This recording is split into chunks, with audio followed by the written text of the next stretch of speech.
Hello बच्चों, स्वागत है आप सभी का हमारे YouTube channel biochem classes Prayagraj में। तो आज के इस वीडियो लेक्चर में हम बात करेंगे कार्बोक्सिलिक अम्ल की, यानी कि कार्बोक्सिलिक अम्ल पढ़ने के साथ साथ ये जो चैप्टर नंबर 8 है वो आप सभी का समाप्त हो जाएगा। तो इस वीडियो लेक्चर के साथ चैप्टर 8 आपका फिनिश हो जाएगा। तो चलिए शुरू करते हैं कार्बोक्सिलिक अम्ल। तो कार्बोक्सिलिक अम्ल की परिभाषा क्या कहती है कि ऐसे कार्बनिक यौगिक जिनमें कार्बोक्सिलिक समूह यानी कि single bond C, double bond O, single bond O H क्रियात्मक समूह के रूप में उपस्थित होता है, उसे हम लोग कहते हैं कार्बोक्सिलिक अम्ल।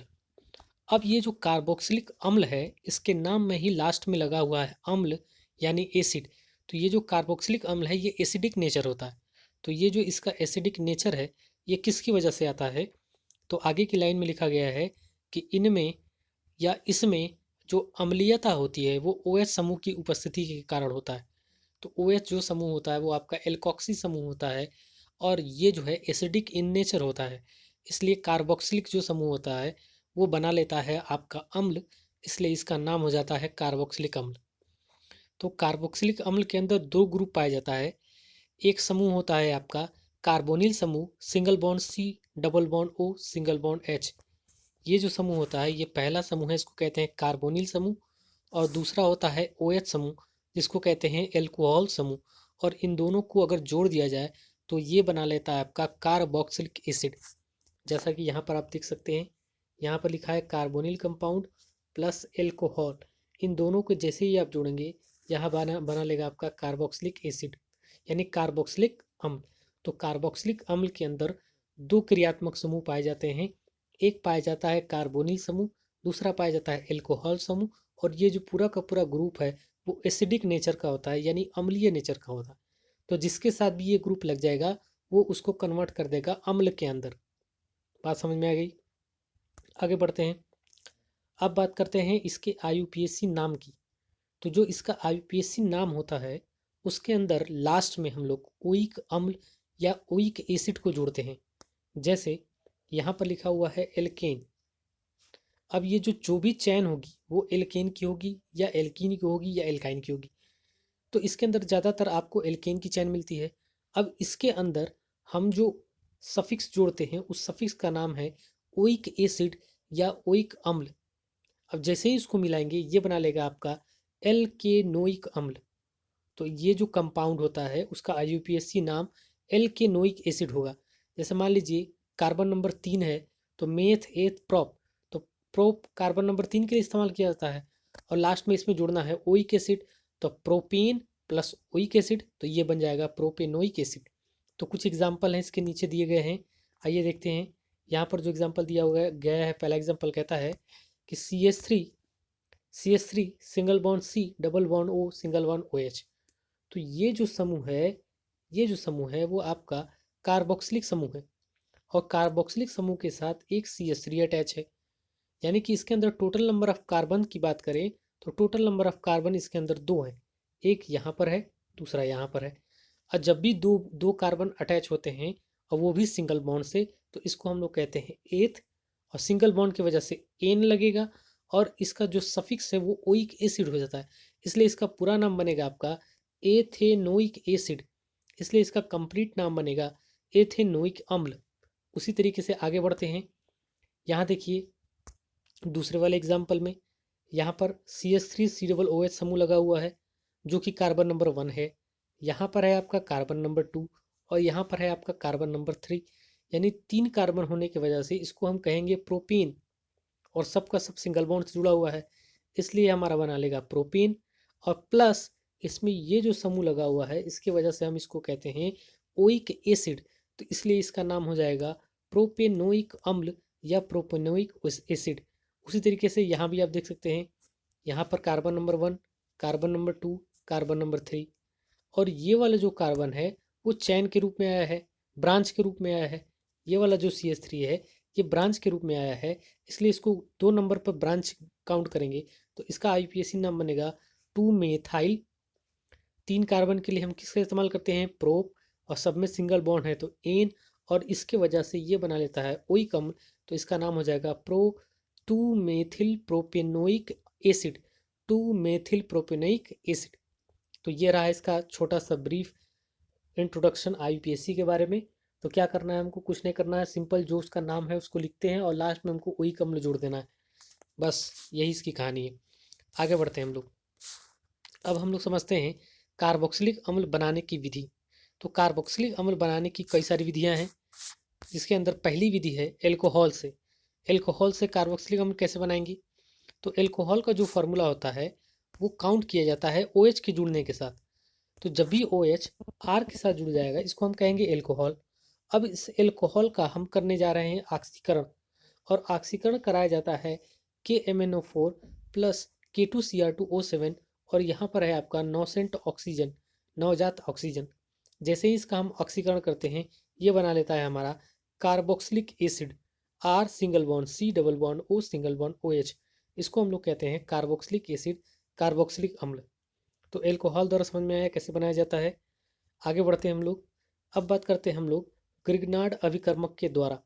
तो ग्रिग्नार्ड अभिकर्मक के द्वारा कैसे बनाया जाता है, ग्रिग्नार्ड अभिकर्मक का जो फार्मूला होता है वो होता है R single bond Mg single bond X। इसको हम लोग कहते हैं ग्रिग्नार्ड अभिकर्मक, जहाँ पर R आपका एल्किल समूह होता है और जो X होता है वो हाइड्रोजन समूह होता है। हाइड्रोजन समूह में टोटल 4 ग्रुप आते हैं, एक आता है फ्लोरीन, क्लोरीन, ब्रोमीन और आयोडीन। अब इसका हम लोग करने जा रहे हैं रिएक्शन किसके साथ, CO2 कार्बन डाइऑक्साइड और शुष्क ईथर, इसकी उपस्थिति में इसका रिएक्शन कराते हैं तो ये बना लेता है हमारा कार्बोक्सिलिक एसिड, कार्बोक्सिलिक समूह।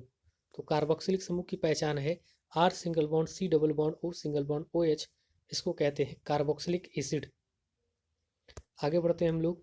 ग्रिग्नार्ड अभिकर्मक द्वारा हमने कार्बोक्सिलिक अम्ल को बना लिया। अब तीसरी विधि है, ये है एसिटिल क्लोराइड के द्वारा। एसिटिल क्लोराइड के लिए हम बनाते हैं R single bond C double bond O single bond Cl। अब इसका हम लोग कराते हैं जल अपघटन, यानी इसका हम करने जा रहे हैं हाइड्रोलिसिस, और हाइड्रोलिसिस के लिए हमको H सिंगल बॉन्ड OH, ये सिंपल H2O ही है, इसी की ज़रूरत हमको पड़ती है। तो एसिटिल क्लोराइड का हम जल अपघटन कर देंगे तभी ये हमारा बना लेता है कार्बोक्सिलिक एसिड। और कार्बोक्सिलिक एसिड की पहचान ये है कि उसके अंदर single bond C double bond O single bond OH समूह उपस्थित होता है, और ये जो है नेचर में अम्लीय होता है। क्यों होता है, क्योंकि इसके अंदर जो OH समूह है वो एसिडिक इन नेचर होता है। आगे बात करते हैं हम लोग। अब बात करने जा रहे हैं हम लोग कार्बोक्सिलिक अम्ल की रासायनिक अभिक्रियाएं। तो कुछ कार्बोक्सिलिक अम्ल की रासायनिक अभिक्रियाएं हैं जो आपके एग्जाम में आती हैं, इसलिए इनको हम लोग क्रम से देखते हुए चलते हैं। पहला जो रिएक्शन है वो है वी कार्बोक्सिलीकरण। वी कार्बोक्सिलीकरण का मतलब होता है कि इसके अंदर जो कार्बोक्सिलिक समूह आपको दिखाई दे रहा है उसको तोड़ देना है। तो इसके लिए परिभाषा दी गई है, पढ़िए इसको। कार्बोक्सिलिक समूह से CO2 का जो निकलना है वही क्या कहलाता है, वी कार्बोक्सिलीकरण। यानी जो भी आपका कार्बोक्सिलिक समूह है, ये जो कार्बोक्सिलिक समूह है, इस समूह से आपका कार्बन डाइऑक्साइड गैस बाहर निकल जाए, तो इसी प्रक्रिया को, इसी प्रोसेस को हम लोग कहते हैं वी कार्बोक्सिलीकरण। और ये जो प्रोसेस संपन्न होता है वो NaOH ब्रैकेट में CaO कैल्शियम ऑक्साइड की उपस्थिति की वजह से संपन्न होता है। अब CaO क्यों लेते हैं, CaO इसलिए लिया जाता है क्योंकि ये जो नमी है उसको ये सोख लेता है। अब क्या करना है हमको, जैसे ही ये रिएक्शन संपन्न होता है हमको जो प्रोडक्ट मिलता है वो मिलता है एल्केन, और इसके अंदर से जो गैस बाहर निकल जाती है उस गैस का नाम है कार्बन डाइऑक्साइड गैस। बात समझ में आई। तो वी कार्बोक्सिलीकरण में क्या करते हैं, कार्बोक्सिलिक समूह से CO2 का जो निकलना है वही कहलाता है हमारा वी कार्बोक्सिलीकरण। और इसका नीचे जो रिएक्शन दिया गया है इसे आप देख सकते हैं। आगे बढ़ते हैं हम लोग। अगला है रिएक्शन, अगला रासायनिक अभिक्रिया है एस्टरीकरण। एस्टरीकरण में क्या होता है, हम इस्तेमाल करते हैं एस्टर बनाते हैं। एस्टरीकरण के अंदर हम एस्टर को का निर्माण करते हैं। अब इसके लिए हमको चाहिए कार्बोक्सिलिक अम्ल। अब साथ ही साथ यहाँ पर हमको चाहिए इथाइल अल्कोहल प्लस सांद्र H2SO4। इन दोनों के मिश्रण के साथ अगर हम कार्बोक्सिलिक अम्ल को गर्म करते हैं तो हमारा जो प्रोडक्ट बनेगा, जो उत्पाद बनेगा, उसे हम कहते हैं एस्टर। और एस्टर की पहचान ये होती है कि इसके अंदर C डबल बॉन्ड O और single bond O R dash या सिंपल R भी लगा रहता है, इसलिए इसको कहते हैं एस्टर। और साथ ही साथ बाई प्रोडक्ट के रूप में हमको H2O का या H2O की प्राप्ति होती है। तो एस्टरीकरण का रिएक्शन क्या होगा? कार्बोक्सिलिक अम्ल की अभिक्रिया एथाइल एल्कोहल तथा सांद्र सल्फ्यूरिक अम्ल की उपस्थिति में कराने पर हमें एस्टर की प्राप्ति होती है या एस्टर का निर्माण होता है। बात समझ में आई? अब इसका एक सिंपल एग्जांपल आर की जगह हम CH3 रख के चेक करते हैं। देखिए क्या होता है। तो आर की जगह पे हमने रख दिया CH3, आर की जगह पे हमने रख दिया CH3। देखिए ध्यान से, आर की जगह हमने रख दिया CH3। अब इसी को कनेक्ट किया है C double bond O single bond OH, तो ये पूरा बन गया कंपाउंड हमारा कार्बोक्सिलिक अम्ल। अब इसकी अभिक्रिया हम कराने जा रहे हैं एल्कोहल से। तो एल्कोहल का फॉर्मूला होता है C2H5OH, इसको कहते हैं मेथेनॉल, इसको कहते हैं मेथेनॉल। अब यहाँ से जो OH है और इसमें का जो H है, इसको लेकर ये बाहर निकल जाएगा और ये बना लेगा आपका H2। अब H2 जो है जल, यानी जल जो है बाहर निकल जाएगा और इसकी अभिक्रिया हम कराते हैं कॉन्क सल्फ्यूरिक अम्ल की उपस्थिति में।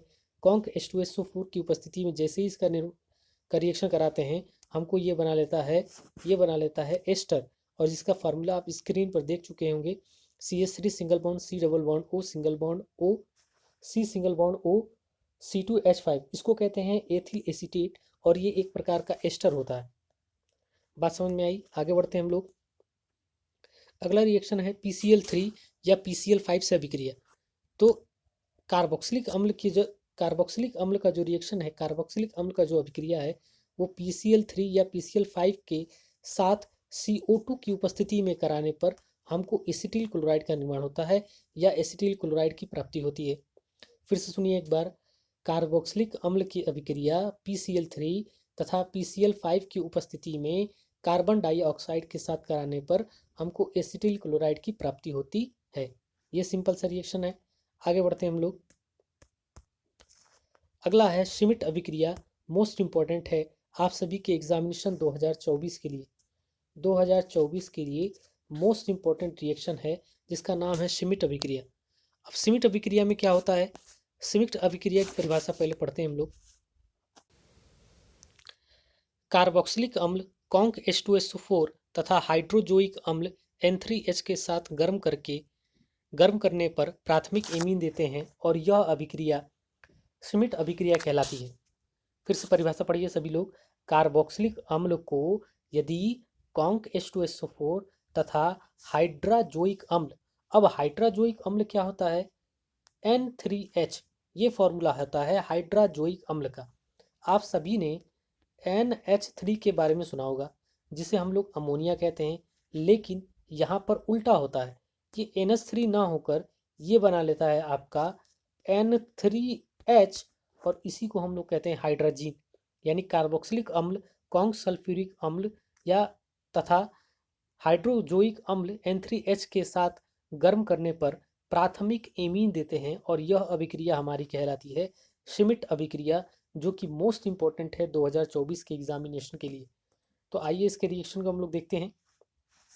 यहाँ पर है आपका कार्बोक्सिलिक एसिड, कार्बोक्सिलिक अम्ल, इसका रिएक्शन हम कराने जा रहे हैं हाइड्रोजोइक अम्ल से। किसकी उपस्थिति में गर्म किया जा रहा है?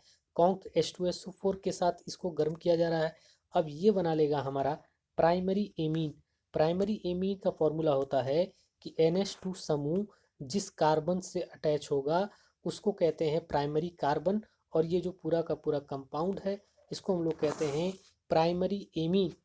यानी NH2 समूह एक बार लग गया तो उसको कहते हैं प्राइमरी एमीन। साथ ही साथ इसमें कुछ बाई प्रोडक्ट भी बनते हैं।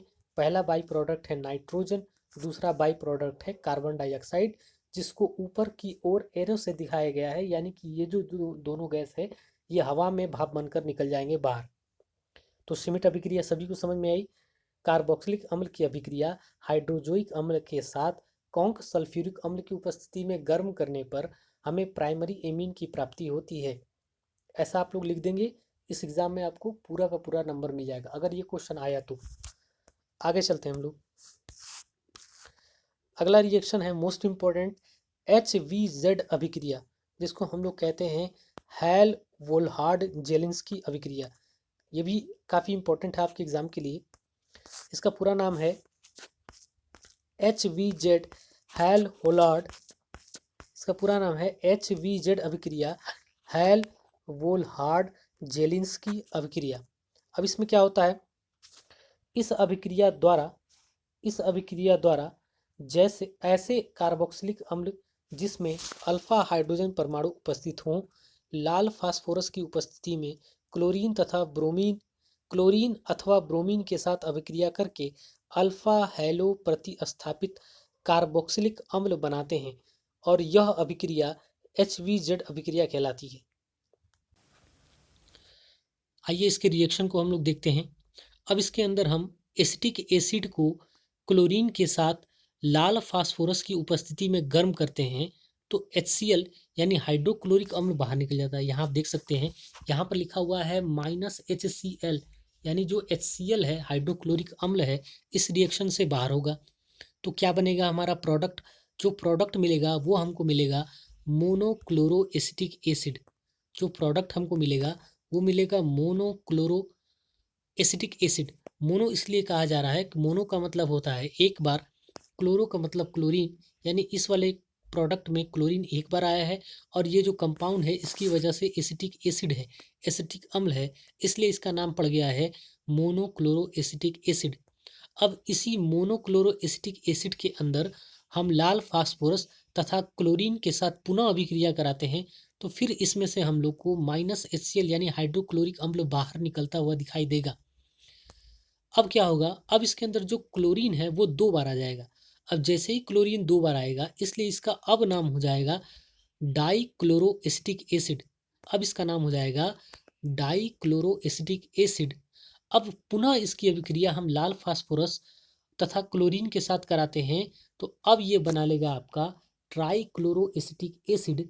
अब इसमें से भी HCl बाहर निकलता है, यानी क्लोरीन टोटल पे एक बार आएगा तो मोनोक्लोरो एसिटिक एसिड, 2 बार आएगा तो डाईक्लोरो एसिटिक एसिड और 3 बार आएगा तो ट्राईक्लोरो एसिटिक एसिड।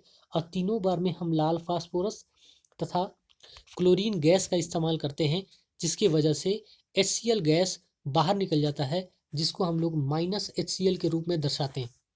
तो ये रिएक्शन समझ में आया, मोस्ट इम्पोर्टेंट रिएक्शन है। इस रिएक्शन का नाम है HVZ अभिक्रिया। इस रिएक्शन का नाम है HVZ अभिक्रिया, जिसको हम लोग हैल वोल्हार्ड जेलिंस्की अभिक्रिया के नाम से भी जानते हैं। आगे बढ़ते हैं हम लोग। अगला पॉइंट है हमारा एस्टरीकरण। एस्टरीकरण क्या होता है कि एसिटिक अम्ल की अभिक्रिया एथिल एल्कोहल के साथ सांद्र H2SO4 की उपस्थिति में कराने पर या गर्म किया जाता है तो एस्टर तथा जल का निर्माण होता है। इसका क्या मतलब हुआ, इसका मतलब ये हुआ कि जब भी हम एसिटिक अम्ल की अभिक्रिया एथिल एल्कोहल यानी C2H5OH के साथ सांद्र H2SO4 की उपस्थिति में कराते हैं या गर्म करते हैं तो हमको एस्टर तथा जल का निर्माण होता है। याद करिए, ये रिएक्शन आपको बताया जा चुका है इसी वीडियो के अंदर, ऊपर आपको यही सेम रिएक्शन बताया जा चुका है, तो एस्टरीकरण आप लोग ऊपर से देख लीजिएगा। आगे बढ़ते हैं हम लोग। अगला क्वेश्चन है हमारा, एग्जाम में बहुत बार पूछता है, 2015 में भी पूछा था कि फॉर्मेल्डिहाइड तथा एसिड एल्डिहाइड में विभेद बताइए या अंतर बताइए। तो इसको कैसे स्पष्ट करेंगे, तो एक साइड आप लिखेंगे उत्तर में फॉर्मेल्डिहाइड और दूसरे साइड लिखेंगे आप एसिड एल्डिहाइड। तो फॉर्मेल्डिहाइड और एसिड एल्डिहाइड को पहले उसके रासायनिक सूत्र द्वारा अलग करेंगे। तो यहाँ पर लिखा हुआ है आपका रासायनिक सूत्र क्या होगा, तो फॉर्मेल्डिहाइड का रासायनिक सूत्र होता है HCHO, जबकि एसिटाल्डिहाइड का रासायनिक सूत्र होता है CH3CHO या CH3COH, एक ही बात है। और इसको ओपन जब हम करते हैं तो ये इस तरीके से दिखता है, H single bond C double bond O single bond H। जबकि एसिटाल्डिहाइड को जब हम ओपन करते हैं तो ये बना लेता है आपका CH3 single bond C double bond O single bond H। तो फॉर्मेल्डिहाइड का पहला अंतर ये है कि इसका रासायनिक सूत्र होता है HCHO, और एसिटाल्डिहाइड का पहला अंतर ये है कि इसका रासायनिक सूत्र होता है CH3CHO। दूसरे अंतर की तरफ हम लोग बढ़ते हैं। दूसरा अंतर है कि जो फॉर्मेल्डिहाइड है वो गैसीय अवस्था में पाया जाता है। मोस्ट इंपॉर्टेंट बात, फॉर्मेल्डिहाइड का जो फिजिकल स्टेट होता है वो कैसा होता है, गैसीय होता है। जबकि जबकि जो एसिटाल्डिहाइड है वो द्रवीय अवस्था में पाया जाता है, यानी लिक्विड फॉर्म में हमको प्राप्त होगा।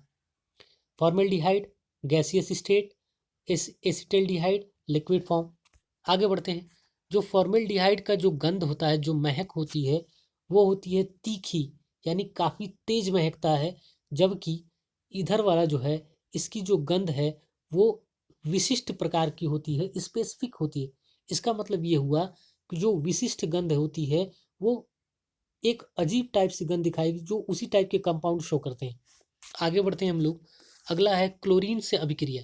तो जब भी आप 5 फॉर्मल्डिहाइड की अभिक्रिया क्लोरीन से कराते हैं तो कोई अभिक्रिया संपन्न नहीं होती, जबकि ये जो कंपाउंड है एसीटल्डिहाइड ये क्लोरल बना लेता है। तो एसीटल्डिहाइड का रिएक्शन आप क्लोरीन से कराएंगे तो ये बना लेगा हमारा क्लोरल, जिसको हम लोग अभी ऊपर देखे थे HBZ रिएक्शन के अंदर। याद करिए HBZ रिएक्शन के अंदर आपने ये वाला कंपाउंड जरूर देखा होगा। आगे बढ़ते हैं। पांचवा अंतर ये है कि जब भी हम फॉर्मल्डिहाइड की अभिक्रिया गिरनाड अभिकर्मक से कराते हैं तो ये बना लेता है प्राथमिक एल्कोहल। फॉर्मल्डिहाइड का रिएक्शन गिरनाड अभिकर्मक से कराने पर प्राथमिक एल्कोहल बना लेता है, जबकि एसीटल्डिहाइड द्वितीयक एल्कोहल का निर्माण कर लेता है। आगे बढ़ते हैं हम लोग। अब ये वीडियो लंबा ना हो जाए इसलिए इसके जो नेक्स्ट पार्ट और अंतिम पार्ट है वो आपका अगले वीडियो में आएगा। तब तक के लिए देखते रहिए हमारा YouTube channel biochem classes Prayagraj, और अपने दोस्तों में शेयर करें ताकि जो भी ज़रूरतमंद हो उनकी उनकी जो है मदद की जा सके। मिलते हैं नेक्स्ट वीडियो में। जय हिंद।